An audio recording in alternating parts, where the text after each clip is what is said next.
Hello guys, welcome back to our channel. তোমরা সবাই কেমন আছো? আশা করছি খুব ভালো আছো। আর আমরা খুব খুব খুব ভালো আছি। এদিকে দেখো, আমাদের বাড়ির চারিপাশে বন্যা হয়ে গেছে। তো বন্যার কারণে আমরা কোথাও বেরোতে পারছি না। আমাদের মুডটা একটু অফ আছে, কিন্তু বাট কী করা যাবে বলো? বন্যার উপরে তো আমাদের কোনো হাত নেই, বা তোমাদেরও কোনো হাত নেই।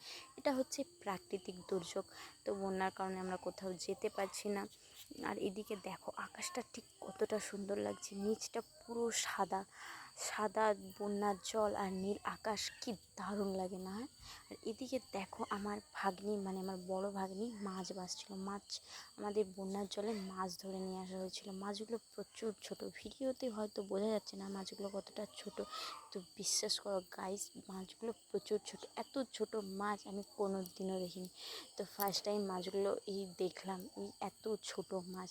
আর এটা দেখো, আমাদের বাড়ির পেছন দিকটাও পুরো জলে সাদা হয়ে গেছে। আর এটা হচ্ছে আমাদের আম গাছ, এগুলো আম গাছ, আর তার নিচে প্রচুর জলে ভর্তি হয়ে গেছে। তো আজকের ভিডিওটা এই অবধি। তোমাদের যদি ভালো লেগে থাকে অবশ্যই সাবস্ক্রাইব এবং লাইক করে আমাদের পাশে থেকো।